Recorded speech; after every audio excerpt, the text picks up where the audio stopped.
La principauté de Monaco, un cadre prestigieux pour un raid interarmé. Depuis 2005, le Monaco Raid interarmé prend ses quartiers sur le quai Antoine Ier dans le port Hercule. Cette compétition organisée par la société G18 est réservée au personnel des armées et institutions françaises et internationales invitées. Le raid se compose d'une succession d'épreuves, par équipe, réalisées en mer et sur terre. Les compétiteurs venus de tous horizons se rassemblent dans cet écrin magnifique pendant quelques jours. L'objectif général de toutes les éditions, c'est d'abord le sport. Mais c'est l'altérité. L'altérité, c'est le lien. Ça représente très très bien l'armée. Un soldat tout seul, on sait très bien qu'il est inutile. C'est cette notion d'équipe. On a voulu une compétition toujours en équipe, aucune épreuve en individuel. On l'a voulu dès le départ mixte, car la société est mixte, donc l'armée est mixte.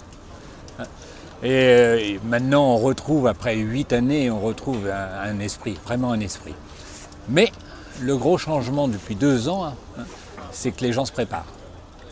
Avant c'était pris sérieusement, maintenant c'est une compétition qui est connue, qui est au calendrier du sport mondial militaire. Les gens se préparent avant de venir, tous. Le premier jour est consacré aux arrivées des concurrents. Pour certains, c'est le jour des retrouvailles. 2e, 3e, 4e participation.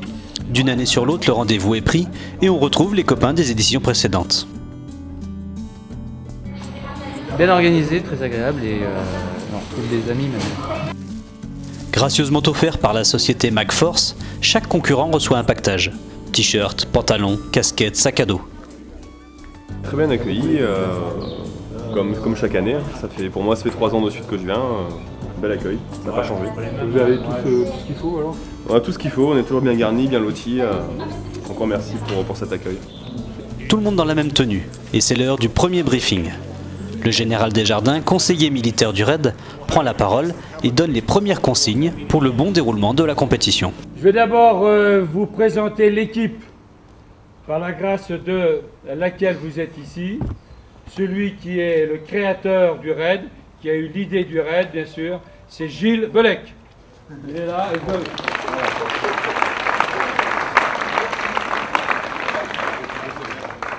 La caractéristique de Gilles Belec, il sera toujours au téléphone. Donc ne vous en faites pas, c'est comme ça, la preuve, il doit encore être au téléphone. Voilà. Les présentations sont faites, les consignes sont données. Rendez-vous au Stars and Bars, sur le port de Monaco, pour une soirée détente, avant le lancement de la première épreuve le lendemain matin. Je voudrais qu'on lève notre verre à celui qui nous accueille ici ce soir. Didier, c'est le patron du Stars and Bars, dont vous pouvez voir qu'il a fait un travail fabuleux pour optimiser le lounge. Voilà. Didier, merci. 7 h du matin, les compétiteurs découvrent leurs embarcations. Des semi-rigides tout neufs de la marque Valiant avec un moteur Mercury de 115 chevaux. Le tout prêté le temps de la compétition par le groupe Brunswick. Well, Mercury has been supporting the Monaco Raid for several years now, and we support the Monaco Raid because of the activity and the competition that there is between the different forces of the European nations, and we think that represents what Mercury is all about in terms of the performance engines that we produce and the marine heritage that we have, because this is partly a marine event. So we're very proud of our sponsorship and being part of the Monaco Raid together with the Inner Army. Marco, le directeur technique de la course, rassemble toutes les équipes devant le Yacht Club. C'est l'heure du briefing avant le lancement de la première épreuve. Épreuve basée sur l'orientation. À l'aide de leurs boussoles et des GPS Garmin installés sur les bateaux, chaque équipe partira à la recherche de positions GPS et pointera le plus près possible. Cette épreuve est l'une des plus importantes car elle a un coefficient double par rapport aux autres. L'heure du départ approche enfin. Certains se sont préparés depuis quelques semaines, d'autres un peu moins. On ne s'est pas entraîné. On s'entraîne au Monaco Raid. On fait du kayak.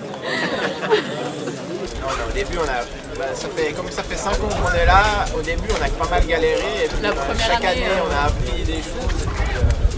Alors maintenant, On peut s'entraîner à trouver des points cachés, on peut s'entraîner à trouver des coordonnées GPS, on a quand même des plans d'eau. Il n'y a pas que des montagnes chez nous. Casque sur la tête, gilet de sauvetage obligatoire. La sécurité passe avant tout. Une fois tout le monde équipé, les équipes partent une à une. Joss leur remet le roadbook et le départ est donné.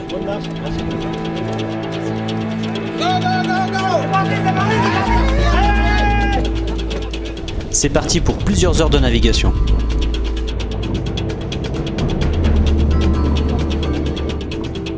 Depuis le PC Course, Joss suit tous les bateaux en compétition. Il est en relation permanente avec les bateaux qui sécurisent la course. Les premiers vont très vite, mais certains ont l'air un peu moins sûrs d'eux. Il y a de la grosse houle, mais ça navigue. On a débarqué une équipière de l'équipe numéro 2 à Beaulieu-sur-Mer parce qu'elle avait le mal de mer. Et on a juste les pompiers de Paris qui sont en train de bronzer à la plage, on ne sait pas pourquoi pour l'instant. Cette année, la météo n'était pas en faveur des navigateurs. Le vent d'est a levé la mer et des creux de 3 à 4 mètres ont mis en difficulté nos différents équipages. Très bien, très bien passé. Une bonne mer, bonne sensation. Oh, c'est bien fait secouer, quelques bonnes sensations.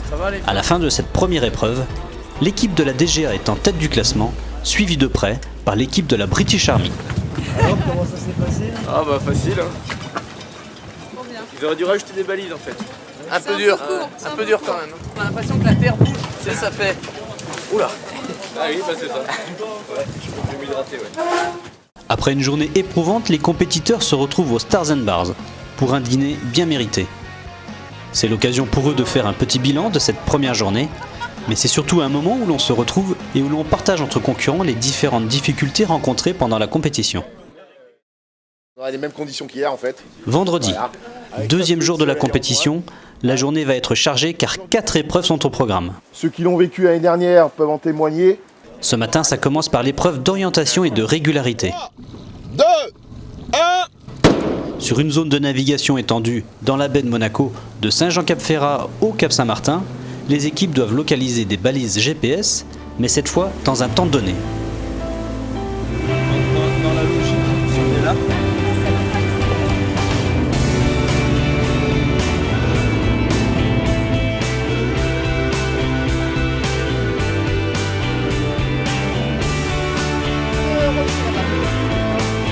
Dans la maison blanche sur le rocher. Il y en a quelques-uns qui sont perdus de temps en temps, mais on les a pas perdus nous, donc on est bon. Il y a de la houle, hein. Il y a 2-3 mètres par endroit de houle, donc ils vont bien dormir ce soir. Cette deuxième épreuve est remportée par l'équipe monégasque, suivie de près, encore une fois, par l'équipe de la British Army. On l'a fait. On l'a fait. Non, c'est monté un peu plus fort que prévu. Mais bon, les mecs ont été...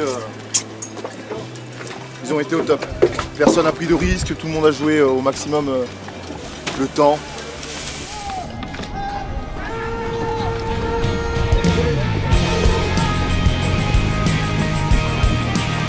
Place maintenant une épreuve plus physique.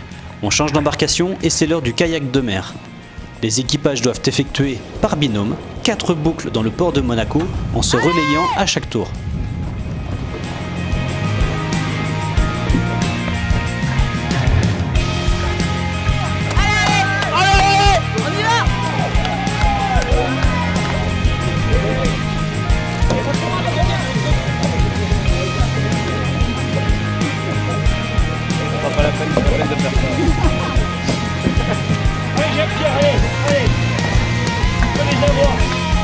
Alors là c'est un parcours en triangle, ouais, c'est intense et technique, donc c'est bien.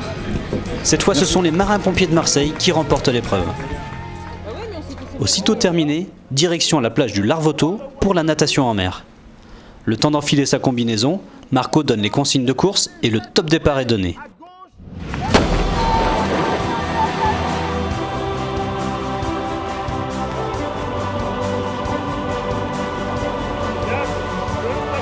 Comme l'épreuve précédente, chaque nageur effectue 2 boucles, puis passe le relais à son coéquipier.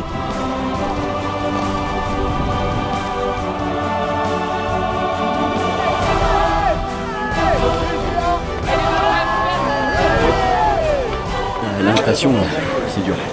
Franchement, c'est dur. J'ai du mal à récupérer. Aussi un peu de houle. Pas top. Toujours bonne humeur quand même. Ah ouais, faut garder le moral. Hein. Garder le moral. Surtout à mon âge.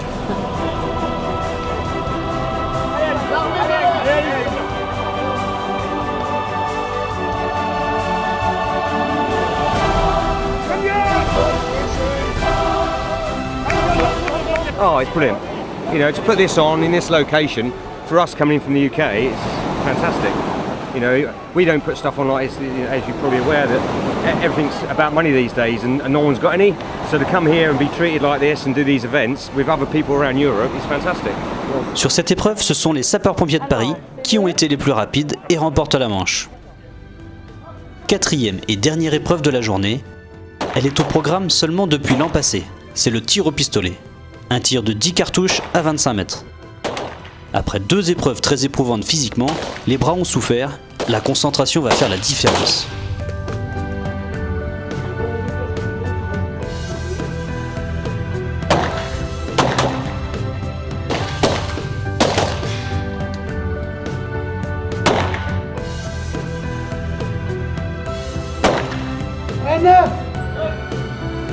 C'est finalement l'équipe suisse qui a été la plus précise et marque un maximum de points sur cette épreuve.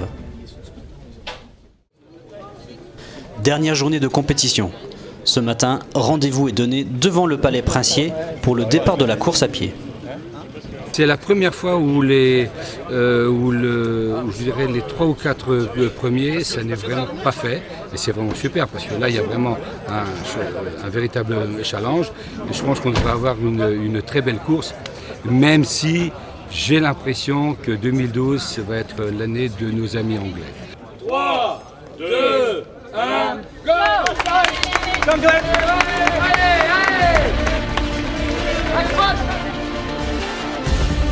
L'épreuve se fait en relais, par binôme, sur un tracé formant une boucle de 4 km dans Monaco.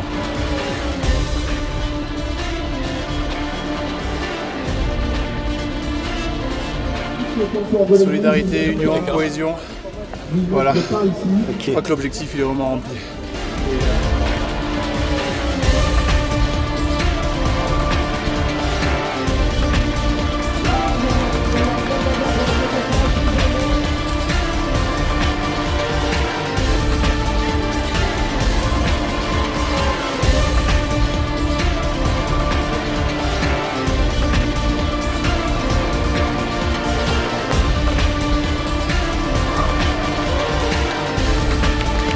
Avec un temps de 55 minutes et 33 secondes, la British Army monte sur la plus haute marche du podium pour cette épreuve de course à pied. Nous avons gagné les 2 dernières éditions, il en faut pour tout le monde, et puis un renouvellement de l'équipe, et puis je crois que l'essentiel c'est de participer. De toute manière, je crois que notre équipe a vraiment s'est donnée entièrement, et je crois que le résultat sera à la hauteur de son investissement. L'heure est venue de la dernière épreuve de nautisme, qui est également l'ultime épreuve du raid. C'est sur une mer démontée qu'ils doivent faire un parcours en slalom le plus rapidement possible. Tout repose sur les pilotes des bateaux, puisque c'est sur la manœuvrabilité qu'ils sont jugés.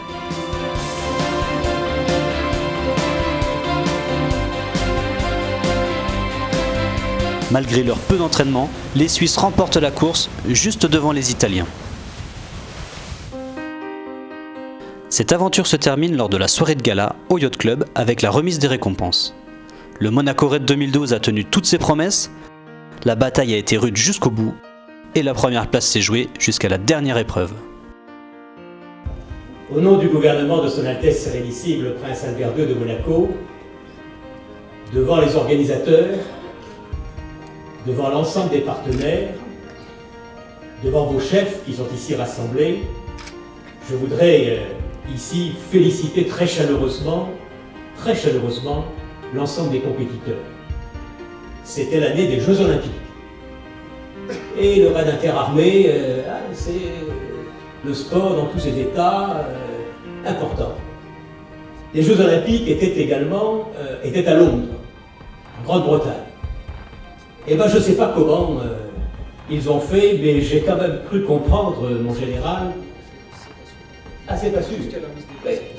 Et je n'ai pas dit qu'ils avaient gagné. Je vous ai dit que j'ai compris que l'équipe de Grande-Bretagne, la British Army, a été tout à fait remarquable. Oui, elle avait gagné. Oh, oui, oui, oui.